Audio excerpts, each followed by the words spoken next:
Shalom teman-teman. Oke, kita telah memuji Tuhan, kita telah memuliakan Tuhan. Seru bukan pujiannya? Oke, saat ini kita akan mendengarkan firman Tuhan. Kita siapkan hati dan pikiran kita. Kita ambil sikap berdoa, walaupun kita di rumah, kita tetap berdoa. Amin. Oke, kita bersatu di dalam doa. Terima kasih Tuhan, terima kasih Yesus. Kami mau berdoa Tuhan, kiranya Tuhan Engkau menjamah kami, Engkau melindungi kami. Kiranya Tuhan apapun yang telah terjadi Tuhan, kami telah memuji memuliakan nama-Mu Bapa. Dan saatnya Tuhan kami akan mendengarkan firman-Mu. Berkata-katalah Engkau Bapa, bersabdalah Engkau pada kami Bapa, sehingga kami anak-anak sekolah minggu yang kelas besar ini Tuhan dapat mengalami suatu mujizat yang luar biasa dan menjadi pelaku-pelaku firman-Mu Bapa. Kami siap mendengarkan firman-Mu Tuhan, kami siapkan hati kami dan pikiran kami. Di dalam nama Yesus kami berdoa. Haleluya, haleluya, amin. Oke teman-teman, hari ini tema besar kita adalah tentang kemarahan gitu loh. Yang disebut dengan jangan marah gitu loh. Kenapa? Kalau kita marah itu adalah suatu hal yang biasa, tetapi itu bisa mendatangkan suatu musibah dalam diri kita. Oke, kita langsung saja buka Alkitab kita di dalam Amsal 19 ayat yang ke-19. Oke teman-teman, ambil ayat Alkitabnya, kita ambil Alkitab kita semua di rumah. Di dalam Amsal 19 ayat 19. Oke, udah dapat? Kakak akan bacakannya. Kita baca bagian A-nya saja ya. Orang yang sangat cepat marah akan kena denda. Jelas dikatakan di Alkitab adalah orang yang sangat cepat marah akan kena denda. Kenapa? Kalau kita cepat marah, gini nih, diganggu temen nih, iseng-iseng teman kan, diambilin pulpen atau gimana, kita langsung marah, kamu gak boleh gitu, ini kan punya saya, gak boleh. Dan akhirnya teman juga ikut marah, cepat marah juga dia kan. Akhirnya apa? Terjadi berantem. Atau apa? Terjadi pertengkaran. Bahkan bisa menjadi suatu perkelahian gitu loh, saling mukul-memukul, atau saling apalah gitu kan. Jadi akhirnya kamu dan teman kamu akhirnya apa? Bermusuhan. Jadi anak sekolah minggu kelas besar nih, hari ini kita diingatkan untuk tidak marah. Jangan cepat marah, jangan lekas cepat marah, tapi kita pikirkan dulu. Lebih baik kita mengasihi daripada kita cepat marah. Kakak punya contoh nih. Di dalam Kejadian 34, ayat yang pertama sampai seterusnya. Kalian baca nanti ya. Kejadian 34, ayat yang pertama sampai seterusnya. Tentang apa? Tentang saudara-saudara Yusuf. Di situ saudara-saudara Yusuf saat mereka tinggal di Sikem, saat mereka berada di suatu tempat di wilayah orang Sikem nih, akhirnya mereka berkemah di situ. Dan setelah itu ada adik daripada Ruben, Simeon, dan kakak daripada Yusuf, ini yang bernama Dina gitu loh. Dia hanya satu-satunya keluarga dari mereka yang perempuan. Dina ini mungkin cantik gitu kan. Mungkin Dina ini ya karena anak satu-satunya mungkin banyak yang mengingininya. Sampai Sikem juga ingin sama dia gitu loh. Sampai akhirnya Sikem datang ngajak Dina bergaul gitu kan. Akhirnya apa? Si Sikem ini melakukan tindakan yang gak menyenangkan hati Tuhan gitu loh kepada si Dina. Akhirnya teman-temannya Dina, keluarganya Dina datang. Dan setelah itu Sikem bilang bahwa dia ingin menikahi Dina. Tapi keluarganya bilang peraturan gini, gak boleh. Kalau kamu mau menikahi Dina, kamu harus ikut peraturan dari orang Israel. Gak boleh asal segitu dong. Kamu harus ikutin apa dari peraturan Israel. Akhirnya apa? Orang Sikem ini menurutin aja. Demi apa? Demi cintanya kepada si Dina. Kalian jangan gak boleh ya. Kenal-kenal cinta belum bisa ya. Oke? Jadi karena gitu, mereka mengikuti apa keinginan dari Israel. Mereka disuruh, kalian gak boleh kemana-mana. Kalian harus mengikuti orang Israel. Maksudnya gimana? Kalian harus mengikuti adat istiadat daripada kami, Yakub gitu kan. Kami orang-orang Israel harus ada adat istiadatnya seperti ini. Kalian harus ikuti. Akhirnya mereka ikutin.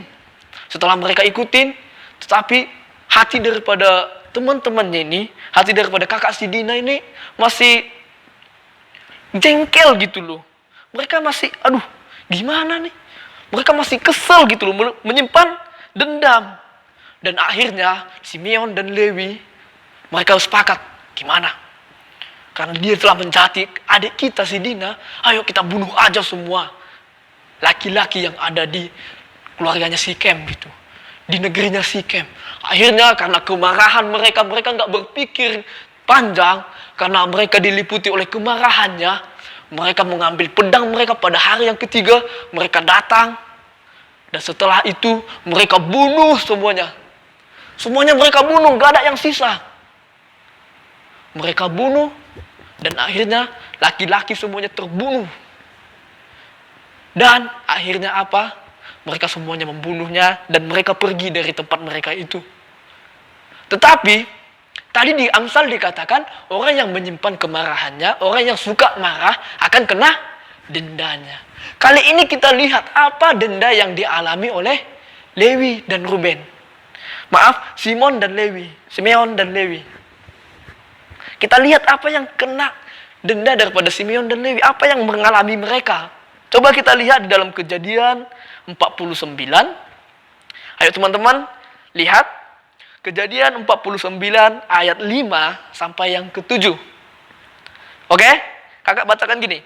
Simeon dan Lewi bersaudara, senjata mereka ialah alat kekerasan. Jadi Simeon dan Lewi itu sukanya kekerasan. Jadi kita nggak boleh suka kekerasan. Apalagi kita cepat marah pakai kekerasan. Waduh, nggak boleh.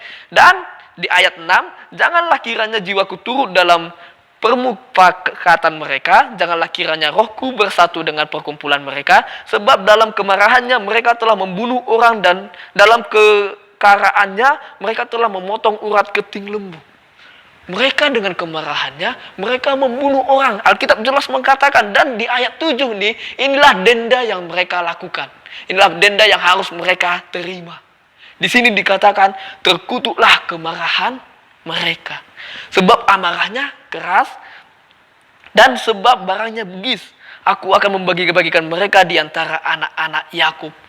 Jelas. Di sini dikatakan karena mereka keras, karena mereka cepat marah, akhirnya mereka dikutuk, terkutuklah mereka. Jadi adik-adik, kalau kita ya sedikit-sedikit marah, kalau kita diganggu teman langsung marah, nggak mau mengampuni, kita harus memiliki kasih dalam hidup kita. Kita harus memiliki kasih. Kalau orang mengganggu kita, kita kasih dengan kasih gitu loh. Jangan langsung ditonjok, aduh, bahaya itu, nggak boleh. Di sini dikatakan terkutuklah mereka. Jadi kalau kita melakukan kekerasan dan teman kita juga melakukan kekerasan, waduh, gimana jadi temannya gitu kan? Kapan selesainya gitu? Jadi kita harus saling mengampuni, kita diganggu, aduh kita kasih dengan kasih gitu loh. Jadi tidak ada lagi yang namanya pertengkaran, tidak ada yang namanya dendam, tidak ada yang namanya saling membenci. Kalau orang memukul kita, kita kasih dengan kasih, dia jadi sayang sama kita. Kita juga tidak benci sama dia, kita juga sayang sama mereka. Dan di sini dikatakan mereka dipisahkan. Mereka dipisah-pisahkan, keturunan dari Simeon ini dan Lewi dipisah-pisahkan. Coba karena kesalahan, mereka jadi terpisah gitu loh. Coba bayangkan. Dan mereka menjadi orang yang paling kecil di antara orang Israel. Dan akhirnya apa? Inilah yang menjadikan mereka menjadi orang inilah menjadikan mereka menjadi orang yang tidak disukai Tuhan. Dan bahkan mereka menjadi kena hukuman dari Tuhan gitu loh. Jadi kalau kita cepat marah, lekas marah, tidak mau mengampuni, kita tidak menyayangi teman kita tidak mau mencintai teman kita, ya sama saja. Kalau kita diganggu teman langsung marah, ya sama saja. Kita juga tidak disayang Tuhan. Dan bahkan kalau kita melakukan kekerasan kepada teman kita, ingat, kita akan menerima dendanya. Kita akan menerima apa yang telah kita lakukan kepada mereka. Jadi teman-teman, hari ini teman-teman, sampai di sini saja firman Tuhan, kakak mau sampaikan. Jadi kita harus tetap saling menyayangi. Kita tidak boleh langsung marah. Kita harus sabar terhadap teman-teman kita harus sabar terhadap orang tua. Walaupun kadang-kadang kita tidak menerima apa yang seperti di hati kita. Walaupun kita kadang-kadang tidak menerima apa yang kita mau gitu loh. Maunya kan orang tua kita sayang sama kita gitu kan. Maunya aku disayang, adik jangan gitu kan. Maunya orang tua itu lebih sayang sama kita gitu kan. Atau maunya teman-teman itu menurutin apa sih mau kemauanku gitu kan. Tetapi kalau orang yang di sekitar kita tidak seperti yang ada di pikiran kita, orang yang di sekitar kita tidak seperti di hati kita, atau perbuatan orang itu tidak menyenangkan hati kita, kita tidak boleh lekas marah. Kita harus sabar, kita harus saling mengasihi, kita harus saling menyayangi semua teman-teman kita. Oke teman-teman, hari ini firman Tuhan begini saja. Jadi adik-adikku sekalian, marilah kita menjadi orang yang saling mengasihi dan jadilah orang yang saling mencintai teman-teman kita. Karena apa? Karena firman Tuhan berkata, cintailah semua teman-temanmu seperti dirimu sendiri. Oke? Demikian firman Tuhan, kita bersatu dalam doa ya. Tutup matanya semuanya ya. Tuhan Yesus, kami telah mendengarkan firman-Mu. Kami menjadikan orang Tuhan, jadikan kami menjadi orang yang sabar, jadikan kami orang yang saling menyayangi, jadikan kami orang yang saling mengasihi di teman-teman kami Bapa. Mungkin di sekitar kami Tuhan, orang-orang yang ada di sekeliling kami Tuhan, tidak menyenangkan hati kami Bapa. Mungkin di sekitar kami orang tua kami, bahkan siapapun dia Bapa, tidak menyenangkan hati kami, tidak seperti pikiran kami Tuhan. Tapi kami anak sekolah minggu kelas besar ini Bapa, kami mau memohon kepadamu, berdoa kepadamu Bapa, berikan kami kesabaran yang luar biasa Tuhan. Jadikan kami menjadi orang yang menyenangkan di hati orang lain Bapa. Jangan biarkan kemarahan lekas dalam hati kami Tuhan. Jangan biarkan kebencian timbul dalam hati kami Tuhan. Tetapi berikan kami hati yang saling mengampuni. Berikan kami hati yang saling menyayangi satu dengan yang lain Bapa. Sehingga kami dapat menerima orang dengan baik. Dan kami juga Bapa dapat diterima orang dengan baik Bapa. Dan kami saling menyayangi, kami saling mengasihi Tuhan. Terima kasih Bapa, terima kasih Tuhan. Hari ini berkat-Mu begitu luar biasa dalam hidup kami, firman-Mu begitu luar biasa dalam hidup kami Tuhan, sehingga kami menjadi orang yang luar biasa Tuhan, yang menjaga pergaulan kami, supaya kami tetap bisa tenang Bapa, supaya kami tetap bisa sabar, supaya kami tetap bisa menjalankan kehidupan kami dengan baik Tuhan, dan tidak lekas cepat marah Bapa. Terima kasih Bapa, terima kasih Tuhan. Kami serahkan seluruhnya hidup kami ke dalam tangan-Mu Bapa, dimanapun kami berada saat ini Tuhan. Daripada kami Tuhan, walaupun kami beribadah dari rumah, tapi kami merasakan berkat yang sama daripada Engkau Tuhan. Terima kasih Bapa, terima kasih Tuhan. Terima kasih atas firman-Mu pada hidup kami Bapa, dan kami akan menjadi pelaku-pelaku firman-Mu Tuhan. Hanya ini doa kami Bapa, Engkau lindungi aktivitas kami selanjutnya. Di dalam nama Yesus kami berdoa. Haleluya, haleluya, amin. Oke adik-adik, selanjutnya nanti kita tetap melakukan seperti ini ya. Jadi jangan kemana-mana, minggu depan juga harus kembali di tempat ini. Oke, saksikan terus ya. Bye-bye, see you.